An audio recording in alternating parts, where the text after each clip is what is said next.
Hi friends, how are you? Welcome to our TNBC WP Notes. நம்ம Tamil new book நோட்ஸை பொறுத்தளவுக்கு 7ஆம் வகுப்பு முதல் பருவம் பார்த்து வரோம்.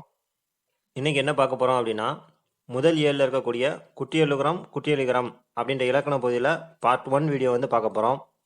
நீங்கள் நம்ம சேனலுக்கு புதியவராக இருந்தீங்கன்னா நம்மளோட சேனலை சப்ஸ்கிரைப் பண்ணிக்கோங்க. கூடவே அந்த பெல் ஐக்கனையும் கிளிக் பண்ணிக்கோங்க. அப்படின்னா தான் நாம போடக்கூடிய வீடியோஸ் எல்லாமே உங்களுக்கு உடனே நோட்டிஃபை ஆகும். வாங்க இன்னைக்கு வீடியோக்குள்ள போகலாம். இன்னைக்கு குட்டியலுகரம் குட்டியலிகரம் அப்படின்ற இலக்கண பகுதியோட பார்ட் 1 வீடியோ பார்க்க போகிறோம். ஃபஸ்ட்டு இந்த குற்றியலுகரம் குற்றியலிகரம் அப்படின்றது எங்கேருந்து வந்திருக்கு அப்படின்றத வந்து முதல்ல தெரிஞ்சுக்கலாம். தமிழ் எழுத்துக்களை வந்து 2 வகையாக பிரிப்பாங்க. அது என்னென்னா முதல் எழுத்து சார்பெழுத்து. இந்த முதல் எழுத்து அப்படின்றது என்னென்னா உயிர் எழுத்தில் இருக்கக்கூடிய 12 எழுத்துக்களும் மெய்யெழுத்தில் இருக்கக்கூடிய 18 எழுத்துக்களும் சேர்ந்து மொத்தம் 30 எழுத்துக்கள் இருக்கக்கூடியதை தான் முதல் எழுத்து அப்படின்னு சொல்லுவாங்க. அதுக்கப்புறமா சார்பெழுத்து வந்து 10 வகைப்படும். அவை என்னென்னா உயிர்மை, ஆயுதம், உயிரிழப்படை, ஒற்றளப்படை, குற்றிய லுகரம், குற்றிய லிகரம், ஐகார குறுக்கம், மௌகார குறுக்கம், மகர குறுக்கம், ஆயுத குறுக்கம். இந்த 10 பிரிவுகளும் சேர்ந்தது தான் சார்பெழுத்து. இதில் இந்த சார்பெழுத்து அப்படின்றது என்னென்னா அந்த வார்த்தையிலேயே அதுக்கான அர்த்தம் இருக்குது. சார்பெழுத்து அதாவது ஒன்றை சார்ந்து வரக்கூடிய எழுத்தை தான் சார்பெழுத்து அப்படின்னு சொல்லுவாங்க. இந்த சார்பெழுத்துக்கள் வந்து எதை சார்ந்து வரும்னு பார்த்தீங்கன்னா முதல் எழுத்தில் இருக்கக்கூடிய இந்த உயிர் எழுத்துக்கள் 12ஐயும் மெய்யெழுத்துக்கள் 18ஐயும் ஆக மொத்தத்தில் இந்த 30 எழுத்துக்களையும் சார்ந்து வரக்கூடியதைத்தான் இந்த சார்பெழுத்து அப்படின்னு சொல்லுவாங்க.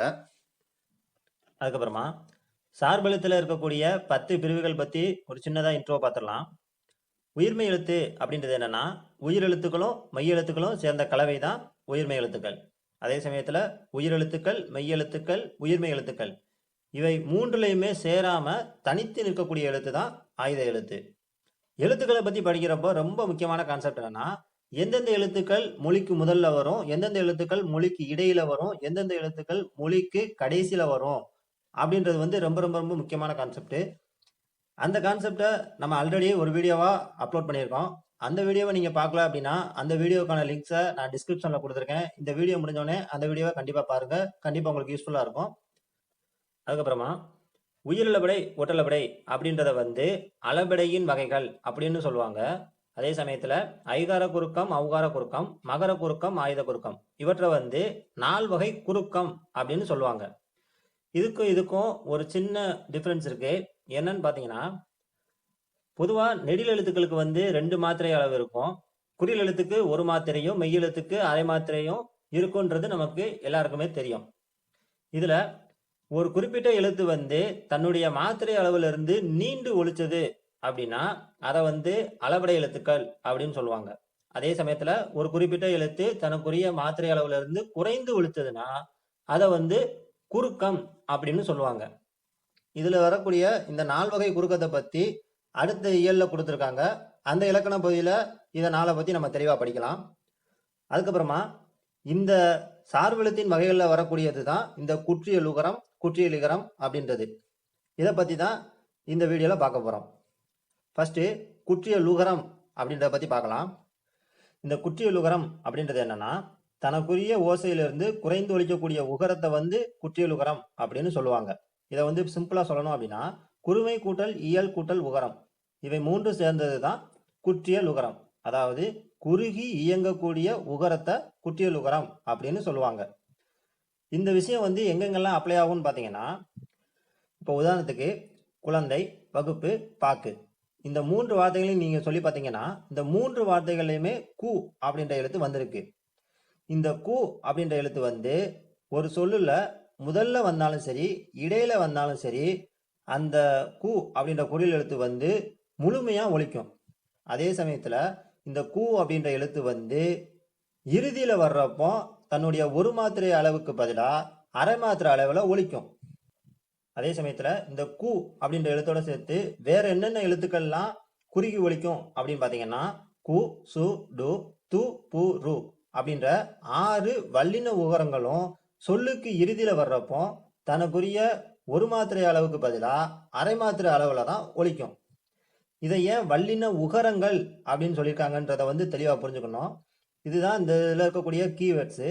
இந்த கீவேர்ட்ஸை வந்து நம்ம தெளிவாக புரிஞ்சுக்கிட்டாலே இந்த இலக்கண பகுதியை வந்து நம்ம தெளிவாக புரிஞ்சுக்கலாம். அதாவது மெய்யெழுத்துக்களை வந்து வல்லினம், மெல்லினம், இடையினம் அப்படின்னு நம்ம 3 வகைகளா பிரிப்போம். இந்த 3 வகைகளை வந்து ஈஸியா ஞாபகம் வச்சுக்கிறதுக்காக கசடதபர வல்லினம், ஞங்கன நமன மெல்லினம், எரள வளல இடையினம் அப்படின்னு நம்ம சொல்லி பழகிட்டோம். ஆனா உண்மையிலேயே இந்த வல்லினம், மெல்லினம், இடையினம் இந்த 3 பிரிவுகளில் இருக்கக்கூடிய எழுத்துக்கள் வந்து மெய் எழுத்துக்கள். ஓகேங்களா? இதை வந்து மறந்துடக்கூடாது. இப்போ இந்த வல்லினத்துல இருக்கக்கூடிய 6 மெய்யெழுத்துக்களோட உகரம் சேர்ந்ததுன்னா அதைத்தான் வல்லின உகரம் அப்படின்னு சொல்றாங்க. இந்த வல்லினத்துல இருக்கக்கூடிய 6 மெய்யெழுத்துக்களோட உகரம் சேர்ந்ததுன்னா குசுடுதுபுரு அப்படின்ற 6 எழுத்துக்கள் வரும். ஓகேங்களா? இப்போ இதுக்கு எடுத்துக்காட்டு கொடுத்துருக்காங்க பாருங்க. காசு, எஃகு, பயறு, பாட்டு, பந்து, சால்பு. இந்த வார்த்தைகள் எல்லாம் சொல்லி பார்த்தீங்க அப்படின்னா இவற்றில் வரக்கூடிய இந்த கடைசி எழுத்து வந்து குற்றியலுகிற எழுத்துக்கள். அதனால இவை வந்து தனக்குரிய ஒரு மாத்திரை அளவுல இருந்து குறைந்து அரை மாத்திரை அளவுல தான் ஒலிக்கும். அதுக்கப்புறமா ஒரு சின்ன குறிப்பு, குற்றியலுகிற எழுத்துக்கள் எத்தனைன்னு பார்த்தீங்கன்னா மொத்தம் 6 எழுத்துக்கள் இருக்கு. அந்த 6 எழுத்துக்களும் என்ன வகையை சேர்ந்ததுன்னா வல்லின எழுத்துக்கள் வகையை சேர்ந்தது. இந்த இலக்கண பகுதியை பொறுத்தளவுக்கு ஈஸியா புரிஞ்சுக்கணுன்றதுக்காக என்னோட சில கீ பாயிண்ட்ஸை நான் கொடுத்துருக்கேன். இதெல்லாம் புக்கில் இருக்காது. ஓகேங்களா? அதுக்கப்புறம் இந்த குசுடுதுபுரு அப்படின்ற வல்லின உகரங்கள் வந்து ஒரு வார்த்தைக்கு கடைசியில வர்றப்போ தன்னுடைய ஒரு மாத்திரை அளவுல இருந்து அரை மாத்திரை அளவுல எல்லா இடங்களையும் ஒலிக்குமா அப்படின்னு பாத்தீங்கன்னா இதுல 2 எக்ஸப்ஷனல் கேஸ் இருக்கு. ஒண்ணு என்னன்னா தனி குறில் எழுத்து, அதாவது ஒரு குறில் எழுத்து வந்து தனித்து வர்றப்போ அந்த எழுத்தை அடுத்து வரக்கூடிய வல்லின உகரம் வந்து ஒரு மாத்திரை அளவுக்கு முழுமையாத்தான் ஒலிக்கும். அதுக்கப்புறமா வல்லினம் அல்லாத உகரங்கள் வந்து எப்பொழுதுமே முழுமையாகத்தான் ஒலிக்கும் அப்படின்ற மாதிரி சொல்லியிருக்காங்க. இந்த ஃபர்ஸ்ட் பாயிண்ட்டுக்கு என்னென்ன எக்ஸாம்பிள்லாம் கொடுத்துருக்காங்கன்னா புகு, பசு, விடு, அது, வரு அப்படின்ற வார்த்தைகள்லாம் கொடுத்துருக்காங்க. இந்த வார்த்தைகளை கொஞ்சம் கவனிச்சு பாருங்க.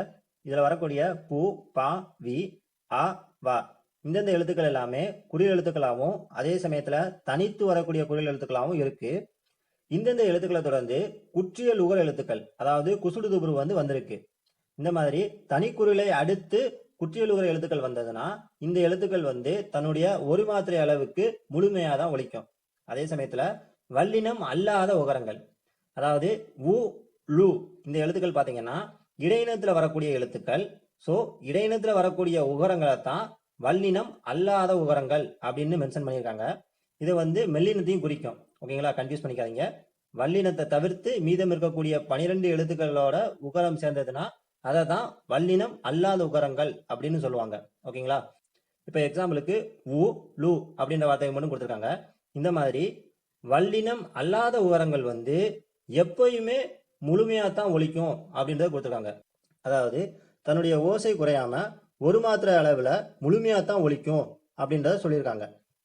இத மாதிரி தனக்குரிய ஓசையிலிருந்து குறையாம ஒரு மாத்திரை அளவுல முழுமையா ஒலிக்கக்கூடியதை எப்படி சொல்லுவாங்க அப்படின்னா முற்றியல் உகரம் அப்படின்னு சொல்லுவாங்க. இதை எப்படி சிம்பிளா சொல்லலாம் அப்படின்னா முற்று கூட்டல் இயல் கூட்டல் உகரம் முற்றியல் உகரம், அதாவது முழுமையாக இயங்கக்கூடிய உகரம் முற்றியல் உகரம். இதுக்கும் டிஃபரன்ஸ் புரிஞ்சுக்கோங்க. முழுமையாக இயங்கக்கூடிய உகரம் முற்றியல் உகரம், குறுகி இயங்கக்கூடிய உகரம் குற்றியல் உகரம். ஓகேங்களா? இது ரெண்டுக்கும் டிஃபரன்ஸ் கண்டிப்பா புரிஞ்சுக்கோங்க, ரொம்ப முக்கியமானது. அதுக்கப்புறமா ஒரு முக்கியமான குறிப்பு கொடுத்துருக்காங்க. இவ்வளவு நேரமா உகரம் உகரம்னு நம்ம பேசிட்டு இருந்தோம் இல்லையா? இந்த உகரம் அப்படின்ற வார்த்தை வந்து எதை குறிக்கும் அப்படின்னு பாத்தீங்கன்னா உ அப்படின்ற ஒரே ஒரு உயிரெழுத்தை தான் குறிக்கும். அதாவது தமிழ்ல இருக்கக்கூடிய எழுத்துக்களை வந்து தனித்து குறிப்பிடாம அவற்றை குறிப்பிடுறதுக்கு சில அசை சொற்கள் வந்து குறிப்பிடுறாங்க. அவை என்னென்னா கரம், கான், காரம், கேனம். இந்தந்த அசை சொற்கள் வந்து எவற்றுக்கு பயன்படுதுன்னு பாத்தீங்கன்னா குறில் எழுத்துக்களை குறிக்கிறதுக்கு கரம் அப்படின்றதையும் நெடில் எழுத்துக்களை குறிக்கிறதுக்கு கான் அப்படின்றதையும் குறில் மற்றும் நெடில் எழுத்துக்களை குறிக்கிறதுக்கு காரம் அப்படின்றதையும் அதே சமயத்துல ஆயுத எழுத்தை குறிக்கிறதுக்கு கேனம் அப்படின்ற அசை சொற்களையும் பயன்படுத்துறாங்க. இவற்றுக்கு எக்ஸாம்பிள் சொல்லணும் அப்படின்னா குறில் எழுத்துக்களான அ, இ, உ அப்படின்ற எழுத்துக்களை வந்து தனித்து குறிப்பிடாம அகரம், இகரம், உகரம் அப்படின்னு குறிப்பிடுறாங்க. அதே சமயத்துல நெடில் எழுத்துக்களான ஐ, அவ் அப்படின்றத வந்து தனித்து குறிப்பிடாம ஐகான், அவுகான் அப்படின்னு தான் குறிப்பிடணும். அதுக்கப்புறமா குறில் மற்றும் நெடில் எழுத்துக்களை வந்து குறிக்கிறதுக்கு காரம் அப்படின்றதையும் பயன்படுத்தலாம். அதாவது மகாரம், ஏகாரம், ஐகாரம், ஔகாரம் அப்படின்றதெல்லாம் சொல்லலாம். அதாவது குறில் மற்றும் நெடில் எழுத்துக்களை பொறுத்தளவுக்கு காரம் அப்படின்றதையும் கரம் அப்படின்றதையும் ரெண்டையுமே பயன்படுத்தலாம். அதுக்கப்புறமா ஆயுத எழுத்தை வந்து குறிக்கிறதுக்கு எக்ஸாம்பிள் சொல்லணும் அப்படின்னா அக்கேனம் அப்படின்றத சொல்லியிருக்காங்க. ஓகே ஃப்ரெண்ட்ஸ், இந்த வீடியோ இதோட முடிஞ்சிருச்சு. இந்த வீடியோவில் குற்றியலுகரம் அப்படின்றதுனா என்ன அப்படின்றத பற்றி ரொம்ப சிம்பிளாக எக்ஸ்பிளனேஷன் கொடுத்துருக்கோம். இந்த எக்ஸ்பிளனேஷன் வந்து உங்களுக்கு ஈஸியாக புரிஞ்சிருக்குன்னு நான் நம்புகிறேன். இந்த குற்றியலுகரத்துக்கான கான்செப்டை வந்து நல்லா ஒரு தடவை ரீகால் பண்ணி வச்சுக்கோங்க. அப்படின்னா தான் நம்ம அடுத்து பார்க்க போகிற இந்த குற்றியலுகரத்தின் வகைகள் அப்படின்ற கான்செப்ட் வந்து தெளிவாக புரியும். இந்த கான்செப்டை வந்து நம்ம தெளிவாக புரிஞ்சுக்கணும் அப்படின்னா இப்போ நம்ம பார்த்த குற்றியலுகரம் அப்படின்றது வந்து நமக்கு தெளிவாக தெரிஞ்சிருக்கணும். அப்படின்றத வந்து மென்ஷன் பண்ணுறதுக்காகத்தான் இந்த வீடியோவை வந்து இப்படியே நான் பாதியில் ஸ்டாப் பண்ணுறேன். அடுத்த வீடியோவில் இதோட கண்டினியூட்டியாக பார்க்கலாம். ஓகே ஃப்ரெண்ட்ஸ், நாம் போடக்கூடிய இந்த வீடியோஸ் உங்களுக்கு பிடிச்சிருந்தா லைக் பண்ணுங்கள், கமெண்ட் பண்ணுங்கள், முக்கியமாக உங்களோட ஃப்ரெண்ட்ஸுக்கும் ஷேர் பண்ணுங்கள். அவங்களுக்கும் இது கண்டிப்பாக யூஸ்ஃபுல்லாக இருக்கும். Okay friends, thanks for your wonderful support.